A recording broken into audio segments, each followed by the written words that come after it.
All right, so we're going to talk about the Golden Eagle Fund and mainly really just the management team, which is going to be separate from the social aspects, kind of like Alan was talking about. And so we're going to go ahead and get into that.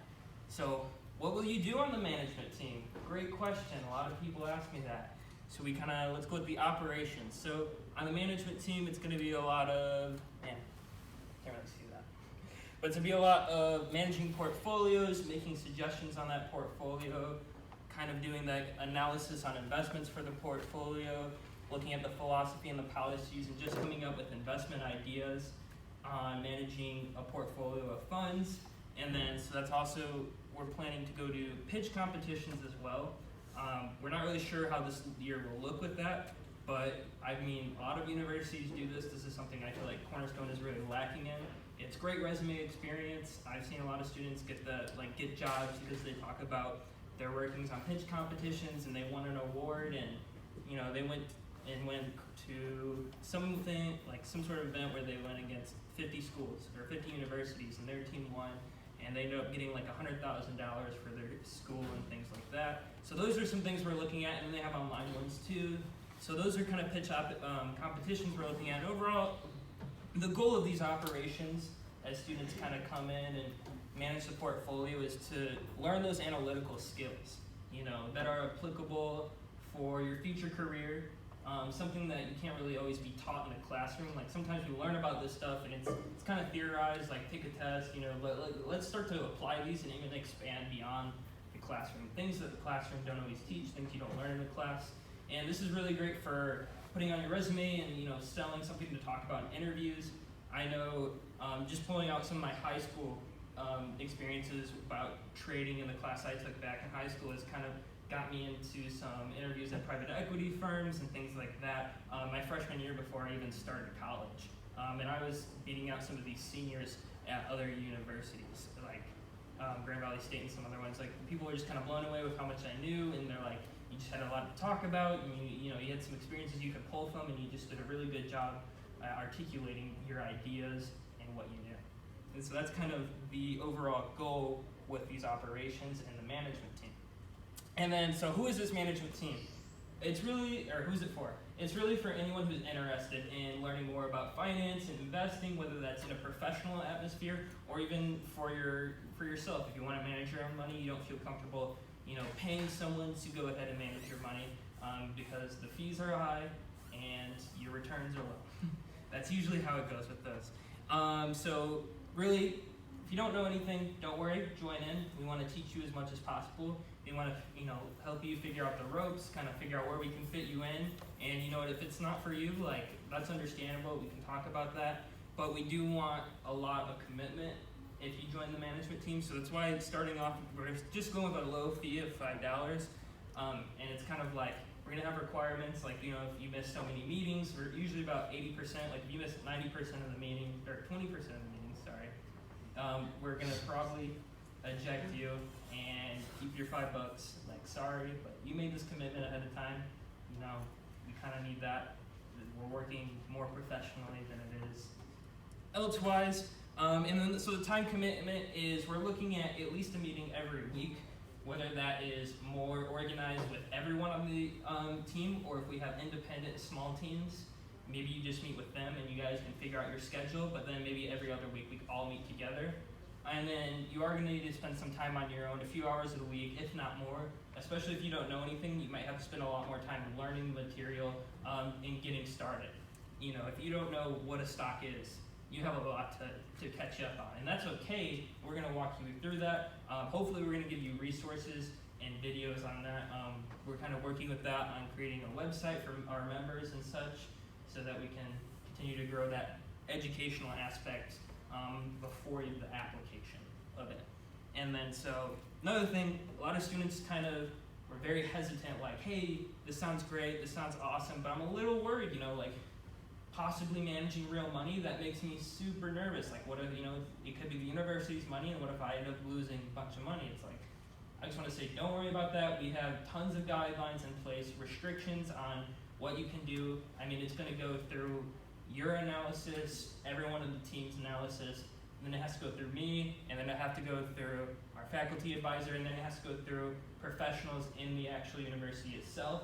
And so nothing's going to be like, oh, I'm going to make this trade and I'm going to hedge this thing and bet $10,000 and then it all blows up and you end up owing like $500,000. Or I know there's that kid on Robinhood who looked at his account one day and it was like negative $700,000 and he killed himself. And like, it's like, no, I understand that stress is there, so we don't want anything like that going on going forward. So what is the Golden Eagle Fund? So basically, we're gonna run it kind of like a mutual fund. I don't know, Cassie, raise a hand. Who knows what a mutual fund is? Okay, a few people.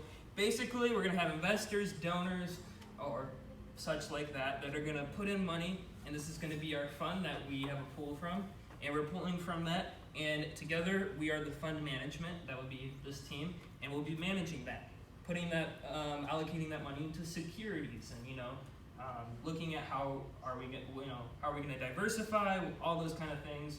Tons of restrictions. We won't go super deep into that right now. Then we'll get our returns that goes back into the fund, and of course, with endowment funds like the university has, that is often used for scholarships and such like that. And I believe, going forward right now, we don't have any say in that, and that's not any time within this next year. But I think in the future, we do have some input where that could go. And so becoming part of the management team, our hope is to possibly be like, hey, if you join us, maybe we can give you a small scholarship or something like that from these funds that we generate, especially if we continue to garner funds from alumni. I mean, universities are going to look at that like, hey, this organization is doing great, these students are doing great things, so let's reward them. And so that's kind of what we're looking at. So it's a lot of hands-on portfolio management and learning from that, actual experience rather than just the classroom experience. Really want to emphasize that. And then currently, the funds have been vetoed in the sense of what our plan was. Our plan was vetoed, not the funds itself. So we were supposed to be going forward with $50,000, and we might still be doing that.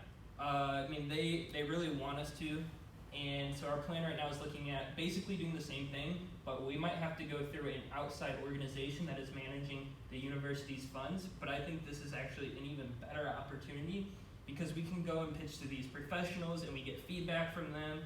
We can work with them and have their input on all of our philosophies and our policies. And I think that's super great, something that we can really learn from and not many students get the opportunity to do. And so we got a lot of plans going forward with that and getting more funds if not and such like that.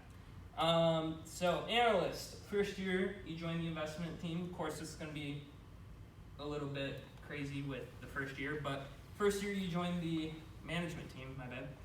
You're going to be placed as an analyst, kind of just learning the ropes. Basically, we're going to be subdivided into either a sector or sectors. So smaller sectors combined, we're going to have these teams of, kind of depends on how many students we get and how many teams we have, and will depend on how that gets worked out. We're still figuring that out. That's what you guys are here to sign up for, I'm hoping. But that's going to be kind of the idea is you get placed in a team, you're going to be learning the ropes, you may not know anything. You might kind of just be sitting there learning a lot, hopefully having some input, some ideas, and then basically you're going to do research, compile research, looking over businesses and stocks and like evaluating them, whether that's value investing, growth investing. There's a lot of different strategies to do that. We're going to be pulling off of each other, and you're going to be then pitching those with your entire group. First, you'll pitch it to your group. There will be someone above you, an associate, who we'll talk about next, and then hopefully you guys can work together. And then we'll end up pitching, if that's a good pitch, to your associate and your whole team likes it, then you're going to put up a presentation, and then you're going to present to the entire team, and we'll kind of decide together if we want to push this forward as something to include in our portfolio or not, and then push that portfolio towards the higher ups of like, hey, this is what we want to do with all the money, this is how we want to manage it all, and this is what we're looking at. And so that's kind of the general short, serpent of what an analysis will do. An associate is going to be kind of the same thing, but more of a leadership role. So you're going to be basically in charge of that sector or sectors that you're looking at, and you're going to be guiding and leading the analysts, especially the new analysts who come in and don't know anything or just haven't done anything like this. Usually it's going to be more experienced people, preferably if you've at least been an analyst for the first year. Of course, in the first year of the club, we're hoping to pull up some people on it to kind of that have some knowledge already to kind of guide and are comfortable being in a leadership role. Just keep that in mind. I would love that. And so they're going to be the same thing, continue to source investments, work over their analysis. They're going to be leading those pitches. And then on top of that, I kind of want them to be doing some industry and sector research as well as, what's the word I'm looking for, projections. Kind of like, what is the sector that we are in, what does that look like in the future? And then the sub-industries inside of my sector, how does that look? Because then we can over-allocate to the sectors and industries that you're in, or under-allocate if they're not doing too well. And so that way we kind of figure out, like, if your sector is 20% of our entire portfolio, if you want to be diversified, how is that going to look?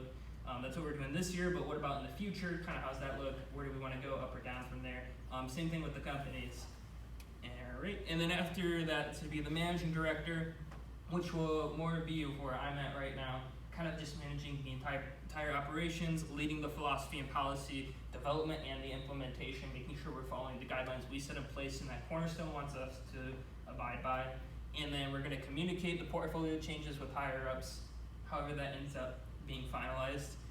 Expanding our operations, I'm going to always figure out how can I expand the things we're learning, how can I expand resources to you guys, how can I expand, the funds we're doing, the pitch competitions.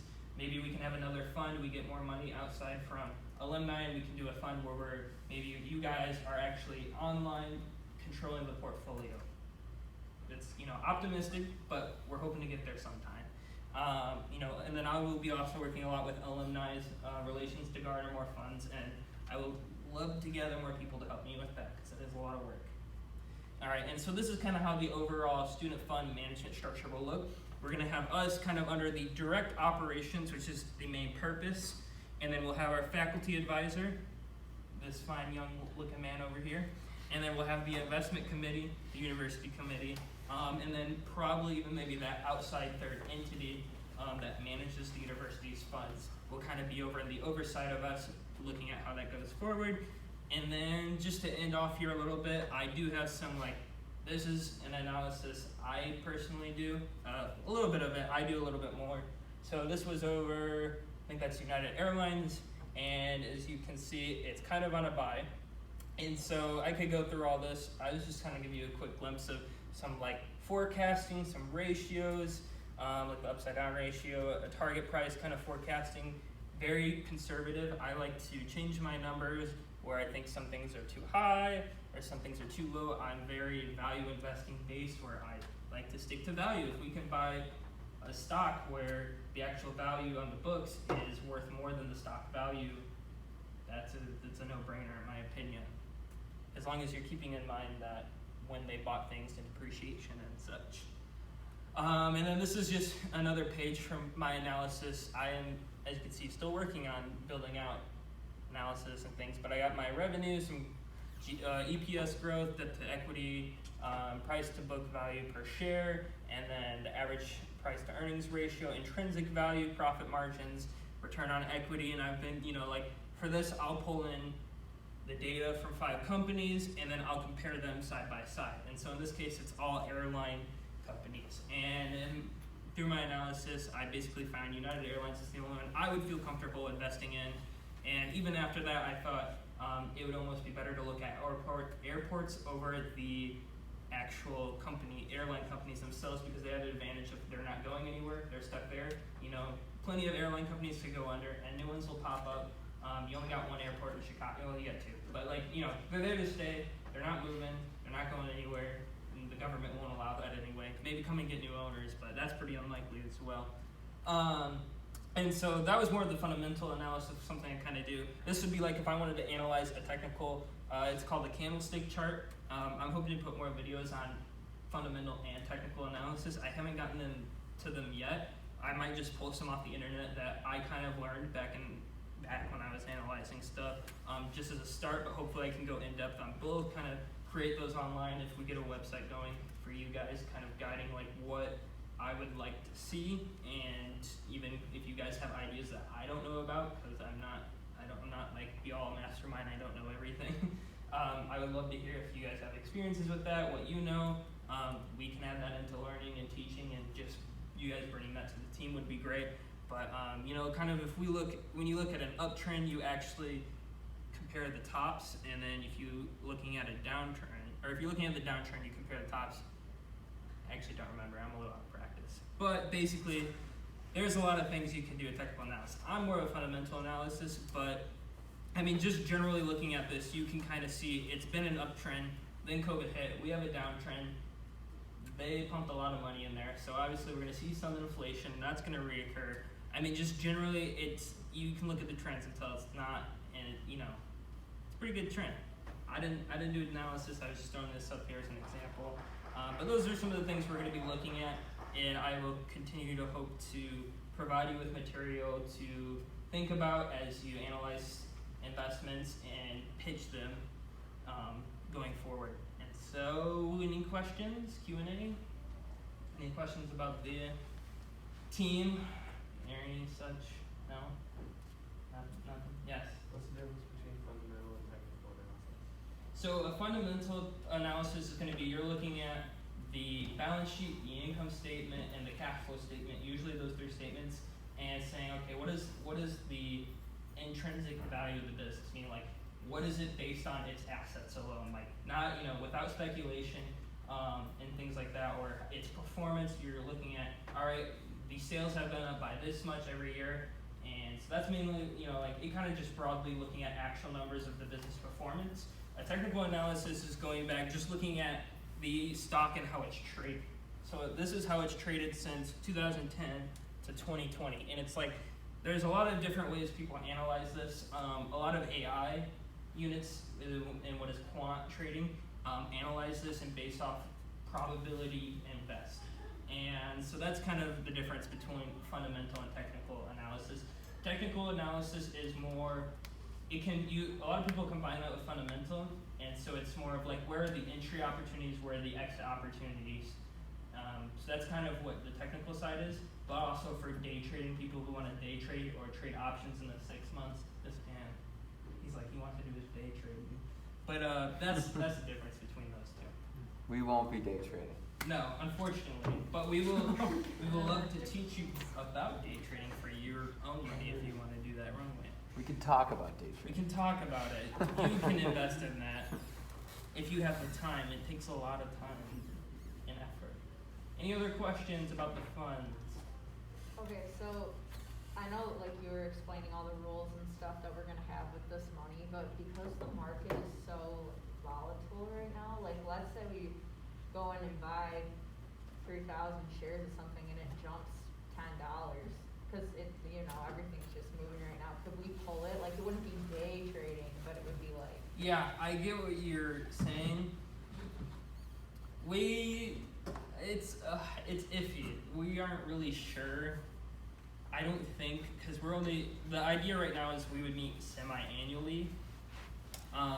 So, personally, that's how I learned. Like, you're gonna have if you have a trailing loss or a trailing stop loss, so it's like every time it moves up by this, if you move up, whatever, if you start at $10 and you go to $12 for the stock, it's like a trailing stop loss will be like anytime it goes up, if the stock ends up going down from that point by like 7%, your trailing stop loss will stop it from going under, and it will sell it off completely to prevent and hold your gains. So those are things I personally learned a lot. I don't know if we'll be able to implement that right away. That's kind of why I talked about expanding. If we could expand and get into our own fund where it's managed by us, where we could do those kind of things, I would love that. And then also even like if we're, with my projections, like I project out target prices where sell if it's above this, hold between this, and buy below this. And so that's kind of something that I'm like, what if it goes way above our target price? Because then it's like, well, we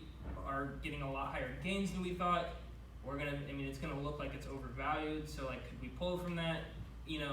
That would be my idea. I don't know how that will work since we're not working through ourselves alone. My hope is we would have some input into that, but we'll have to see how that is going forward. So basically, like, what we're looking for are long-term holds. Correct. This is, since it's the university's money, and they're very conservative, we really want to be conservative too, and since we're investing on behalf of the university, we have to make sure we're investing with their objectives. And so if you join the team, like we'll go over the stuff the university is looking for, and and like what we want to make sure we are doing, so we don't scare off our clients in a Yeah. sense, And that's more of like the professional side that you'll see of that is like those are things you'll have to do. Like if you're, you have a client, you actually make the investment philosophy and policy based on the client. The client actually can make it and bring it to you and be like, hey, this is what I want. That's what those are for. They're flexible for the client. So that's kind of the thing we have to keep in mind. Like this isn't just what we want and our desires. We have to go with the goals and ambitions of who we're investing for. Mhm. Yeah, I think it'd be helpful if I explain a little bit about how we got to where we are right now. I mean, and it's also new. So we proposed to the university, hey, we actually thought up front, we're not gonna get real money to start. We're just like, we're gonna start this club, we'll paper trade. Again, I would have had dues big more than $5 and just taken that money and pooled it. So if we all gave $100 and now we've got $1,000 to trade, we could do exactly what you described. We'd have our own account and we could trade it as frequently or as infrequently as we want, and because it's our money, right? It's the club's money, which is still an option. Like, Yeah, we if could you guys still would be do something open to like that, I would definitely be open to that as well, and we can, count out our percentage in equity as a holder in that fund and such. And you'd probably be donating it to the club. That's probably how it would be working. But we could set something like that up, but that was not. We initially thought we're not going to do any real money because we don't know how many people are interested. Like right now we've got 5, 10, 12 people in the room. That's great. That's better than I thought it would be. So like there's more people who are interested. So maybe we can start pursuing more opportunities if people really want to do it. But the real money thing that happened was we were talking about this and it got picked up by our CFO here, Scott Stewart, and he heard we were thinking about this and he said, oh, that's really interesting, and he wanted to talk about it more, and eventually he was really pushing us to say, why don't you propose to take over part of the endowment? He's like, you're doing it, why not do that? And so I'll just tell you, both of these guys worked really hard over the summer to propose, and we did a whole presentation to the investment committee. There was one representative from the board there, and they loved it, and unanimously said, hey, we'd love to put this to the full board to propose that we take $50,000. Again, a number that we didn't make up. We initially were like, we don't want real money, we want to take time to prove ourselves, to create infrastructure, make sure we're going to be around in 2 years. Like, we need enough students who are interested to make it work, right?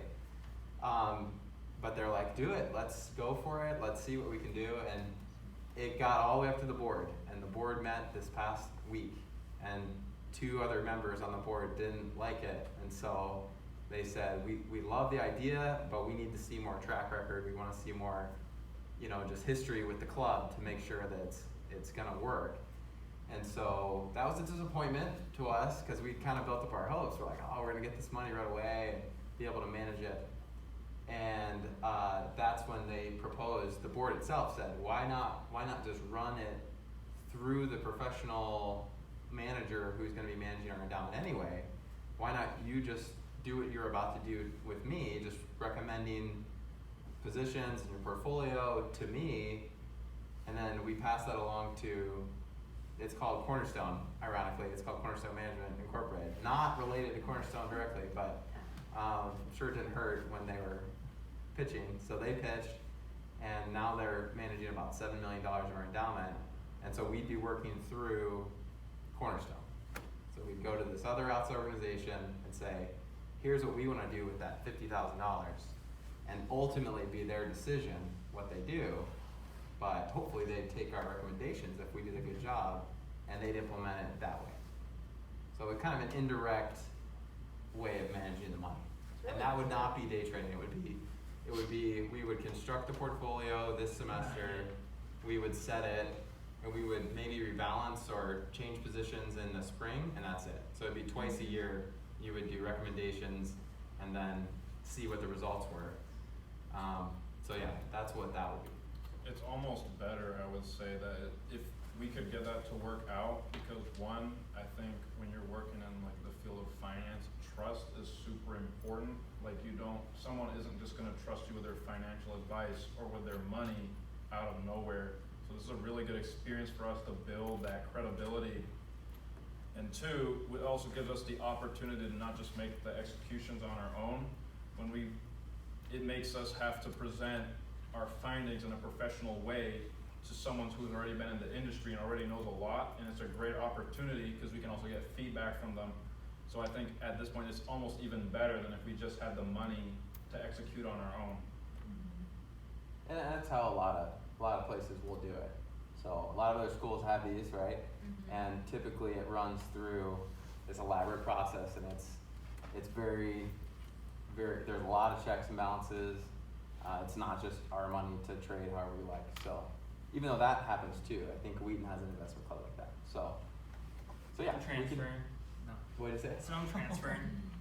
They set it up. Students set it up. It's outside of the university, I think, even or college. Yeah. So And they have inter-college ones where multiple students from other colleges get together and pool money and make their own separate entity. And that's usually what an investment club is. Like adults who are in their 40s will come together and make an investment club to elaborate on ideas. So it's not always just a university thing, but it's an idea that a lot of people in the entire world kind of do and just make separate business entities of. So it's an organic thing that's happening here. You're a part of something new. We're hoping it goes this direction, but it might go a different direction, and then maybe we're able to do a little more stuff because it's our money. It's not the school's money. So it's the club's money. Club's money. Any other questions? Would like guest speakers be for just Alan's side or for both sides, where we could have people come in and like help us look at stuff, maybe give us some advice or stuff like that? Is that just for? I think we could do both. Yeah, so my thought process was basically like the investment team is more of like, I guess we should explain. I should have started off with this. If you want to come and do the social stuff, that's great. Like you don't know anything about finance, you just want to come to these meetings, and even if you're not normally a part of the club, anyone, a music major wants to, hey, I want to come to, they're talking about something that interests me, taxes. I don't know why, but it's an important thing. But whatever, that's kind of for anyone. It's optional, it's free. That's kind of what we're looking at, and we'll have hopefully guest speakers that are professionals come in. But especially on our team, that's going to be for us who are a little more looking for like a rigorous kind of like get your hands dirty, learn the material. I'm willing to put in the work because I want to excel. I want to be a little bit more than average in a sense. So we're hoping that, kind of like getting this input from a higher up board, twice a year is great, but I would love to connect with other financial professionals and be like, hey, so I see you do this. Here's what we're doing. These are our policies and our philosophies. Like, what's your opinion? Would you want to come in and talk to all the students about that? Or maybe it's someone like I know I talked to, what's the guy that teaches my taxation class, Bill Jones. Bill Jones, love the guy, super nice guy. But he had traded derivatives, and I was like, hey, would you want to come in and talk about derivatives and trading those? He's like, I would love to. And so that can be on both aspects. Maybe he comes and talks to social, and then we can stay an extra 30 minutes after of so what are you guys doing? And then this is what you could do in the future if you ever have the opportunity and things like that. So yeah, it's not limited. I say nothing is really limited in the sense of the bubble side of social parts and having people come and talk. It's more of if you want more, then you can join the investment team.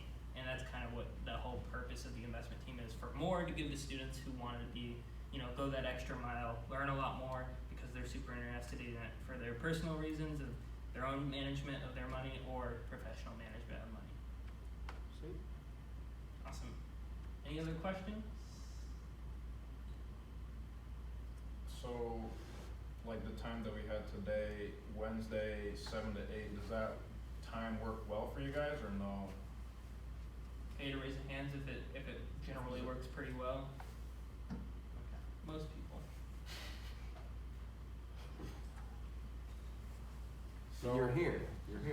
So Okay, with that, I also wanted to ask, would you guys prefer to have, and this is strictly, because we have a few different proposals for how to set up the times, would you guys want to have the discussion every week or every other week? What works, what do you guys prefer? people Let me for, add to that. So like, for those of you who are also thinking about joining the management team, the reason we say that is we're thinking about switching it out to where we have our all-together meeting for the management team one week, and then we have the all-together social bubble the next week, every night at this time on Wednesday. And of course, if you're on the management team, you'll have a meeting at least every week with maybe your team, maybe smaller, and you'll put in your own efforts. But that's what we're thinking of switching it out for. That way it may be easier just to have a set time that at least you can make it to the main meeting for sure, and then maybe with your teams you guys can figure out your own things. So that was just kind of our idea behind continuously switching out this Wednesday every week between the social aspect and the actual management aspect. So what do you guys think? Can I hear some input? Don't be shy. I know. I'll start calling on people I know. I think it's a good idea to like work like Alan's part in 1 week and the next part and then the next week your part. so you wanna alternate every week? I think it's a Yeah, good I idea. see a lot of head nods that I think that's Yeah, a good that's- idea. Yeah, it was really important this meeting just to figure out what works best for you guys. Yeah, so we're all here together. I want this to be for students, for you guys. That's the ultimate goal, is how can we help the campus, the students, the community. Changes a little more. We're so used to this anyway. Any other questions about the fund, or even about maybe more questions about the social aspect now? Anything else to say? Could we actually get some hands for like the people who are interested in the fund, just to kind of see how many people would be interested? To be on the actual investment team, management team? Okay. Most everyone here, okay. That's everyone. Anything to add? Awesome. I think, beyond the learning and all that, I think really if it's a club, it's about you all, right? I mean, it's about you're coming together and doing something and enjoying one another. So, yeah, that's another thing. Like, really, this kind of all came together really organically. Like, Alan and John used to get together at lunch and just talk about this stuff. And then they invited Professor Degner and myself to come and just talk. And it was just fun. Like, I enjoyed going. And it wasn't required, and I'm not, like, it wasn't part of my job. I just, like, enjoy spending time with John and Alan. So that was, like, my favorite part of that. And then, same with Dylan, getting to know Dylan, like, his heart for this, he loves it. He's really interested in that spreadsheet, right? Like, he gets excited about a spreadsheet. Like, that's the cool part about it, is seeing each other's passions and interests. And it really goes from there. So whatever you make it is what it's gonna be. And so I'm just interested to see how it turns